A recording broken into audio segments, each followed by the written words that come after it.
जय Hind everyone, welcome to online class of Shri Ram public school.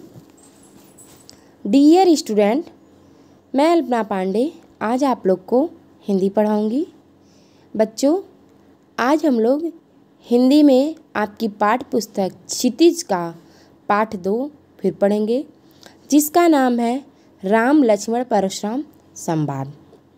बच्चों, राम लक्ष्मण परशुराम संवाद के कवि तुलसीदास जी का जीवन परिचय मैं आपको पहले के वीडियो में पढ़ा चुकी हूँ तथा इस पाठ के 3 खंड का व्याख्या भी पढ़ा चुकी हूँ। आज हम लोग उसके आगे का पढ़ेंगे, तो आइए शुरू करते हैं। कौशिक सुनहु मंद यहु बालकू, कुटिल काल बस निज कुल घालकू। भानु बंस राकेश कलंकु, निपट निरंकुशु अबुधु असंकु। काल कवलु होई है छन माही, कहो पुकारी खोरी मोहि नाही। तुम हटकहु जो चहु उबारा, कही प्रताप बल रोष हमारा। लखन कहूँ मुनि सुजसु तुम्हारा, तुम्हि अछत को बरने पारा। अपने मुँह तुम अपनी करनी, बार अनेक भांति बहु बरनी। नहीं संतोष तपुनि कुछ कहूँ, जन ऋषि रोगी दुसहु दुख सहूँ। वीर व्रती तुम धीर अचोभा, गारी देत न पावहु शोभा। सूर समर करनी करही, कही न जनावही आपु। विद्यमान रन पाई रिपु, कायर कथई प्रतापु। तो बच्चों, जैसा कि मैंने आपको बताया था कि जो है यह तुलसीदास द्वारा लिखित श्री रामचरितमानस के बाल कांड से लिया गया है। ठीक है, यहाँ पर जब शिव जी का धनुष टूट जाता है तो उस समय क्रोधित अवस्था में परशुराम के आने के बाद परशुराम और लक्ष्मण के संवाद का वर्णन था। परशुराम जी विश्वामित्र को यहाँ पे संबोधित करते हुए कहते हैं। कौशिक जो इस शब्द प्रयोग किया गया है, ये यहाँ पे विश्वामित्र के लिए प्रयोग किया गया है। कौशिक सुनहु मंदु यहु बालकू, कुटिल काल बस निज कुल घालकू। तो कौशिक यानी विश्वामित्र, ठीक है, परशुराम जी कहते हैं विश्वामित्र को संबोधित करते हुए, हे विश्वामित्र, सुनो यानी सुनो। मंद यहु बालकू, यह बालक जो है बहुत ही मंद बुद्धि का है। मंद बुद्धि यानी जिसकी बुद्धि कम होती है उसे हम मंद बुद्धि कहते हैं। तो कह रहे हैं, हे विश्वामित्र सुनो, यह बालक जो है बहुत ही मंद बुद्धि है। कुटिल काल बस निज कुल घालकू। ठीक है, कह रहे हैं यह बहुत ही कुटिल भी है और काल के वश में होकर भी यह अपने कुल का नाश करने वाला है। ठीक है, घालकू का अर्थ होता है नाश करने वाला। घालकू का जो अर्थ है नाश करने वाला। तो विश्वामित्र कुछ से परेशान कह रहे हैं कि हे विश्वामित्र, यह बालक बहुत ही मंद बुद्धि है, कुटिल है, या काल के वश में होकर, काल के समीप होकर या अपने कुल का नाश करने वाला है। भानुवंश राकेश कलंकु, निपट निरंकुश अबुध असंकु। भानुवंश यानी सूर्यवंश, ठीक है, और निरंकुश का अर्थ है मनमानी करने वाला, यानी जिस पर किसी का कोई दबाव ना हो। असंकु का अर्थ है शंका रहित। वो आगे कह रहे हैं, यह सूर्यवंशी रूपी चंद्रमा पर कलंक है। ठीक है, परशुराम जी कह रहे हैं लक्ष्मण जी को, यह सूर्यवंशी रूपी चंद्रमा पर कलंक है। ठीक है, निपट निरंकुश अबुध असंकु, या बहुत ही उदंड और मूर्ख बालक है। ठीक है, वो कहते हैं कि जो है या जो सूर्यवंश में है या चंद्रमा का कलंक बन गया है। लक्ष्मण जी को सूर्यवंश में चंद्रमा का रूपी कलंक बता रहे हैं और कह रहे हैं यह बालक बहुत ही उदंड है, बहुत ही मूर्ख और निडर है। ठीक। काल कवलु होई है छन माही, कहो पुकार खोरी मोहि नाही। काल कवल का अर्थ होता है मृत, जिसे काल ने अपना ग्रास बना लिया हो। अबुद्धू का अर्थ है ना समझ।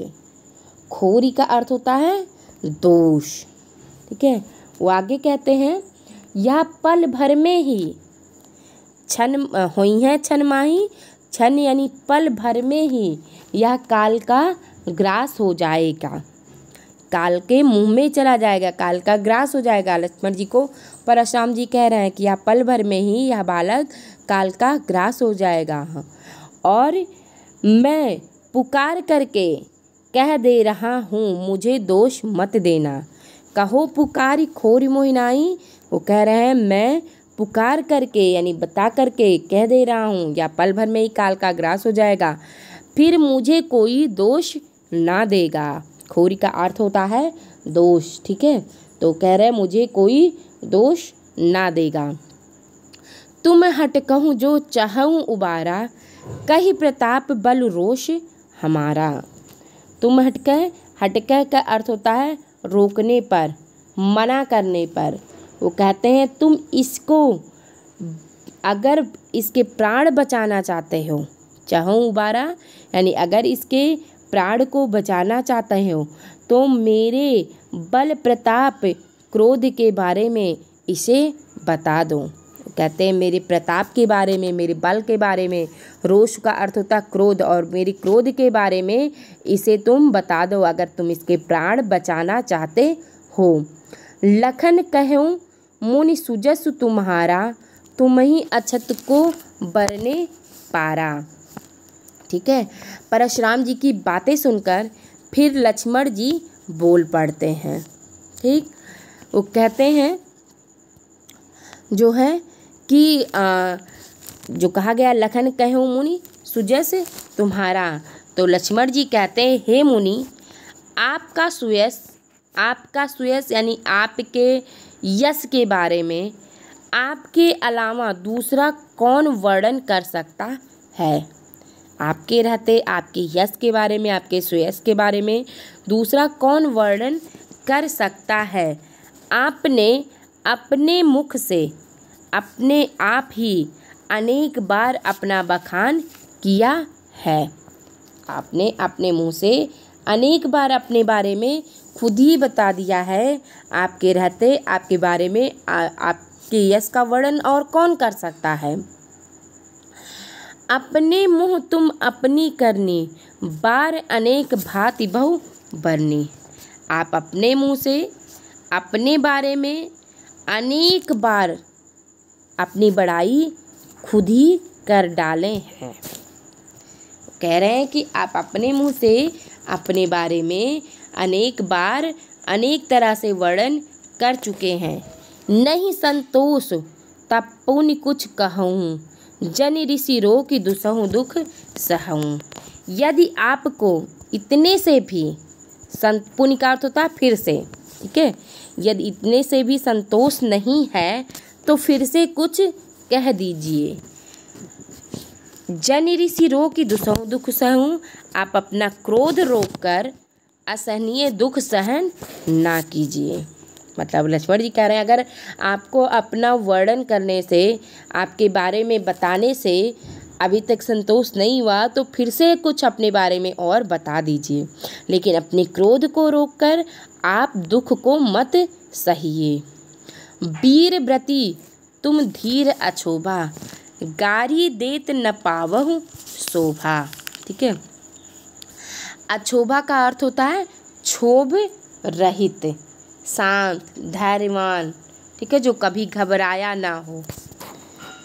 वो कह रहे हैं तुम वीरता का व्रत धारण करने वाले हो। ठीक है। अपना जब वो परशुराम जी को कह रहे हैं आप तो वीर हैं, धैर्यवान हैं और क्षोभ रहित हैं। ठीक है, इसलिए गाली देना आपको शोभा नहीं देता है। सूर समर करनी करही, कहीं न जनावहु आप, विद्यमान रन पाई रूप, कायर कथई प्रताप। ठीक है, सूर का अर्थ होता है सूरवीर और समर का अर्थ होता है युद्ध में। आगे लक्ष्मण जी कह रहे हैं सूरवीर जो होते हैं, वीर पुरुष जो होते हैं, वो युद्ध में, समर का अर्थ होता है युद्ध में वीरता का प्रदर्शन करते हैं, तो अपनी वीरता का बखान नहीं करते हैं। यानी सूरवीर जो पुरुष होते हैं वो युद्ध में अपनी वीरता दिखाते हैं, अपनी वीरता का प्रखान नहीं करते हैं। ठीक है, विद्यमान रन पाई रिपु, कायर कथई प्रताप। शत्रु को युद्ध में के लिए आया जानकर कायर व्यक्ति ही अपनी वीरता की डींग मारता रहता है। यानी सूरवीर अपनी वीरता का परिचय युद्ध में कार्य करते हुए देते हैं, केवल बातें करते हुए नहीं देते हैं। और युद्ध में शत्रु को उपस्थित पाकर कायर ही अपने प्रताप की डींग मारता रहता है। ठीक है, तो बच्चों ये तो था इस पाठ का जो है थर्ड पैराग्राफ का व्याख्या। ठीक है, इस वीडियो को आप ध्यान से देखिएगा। Thank you and have a nice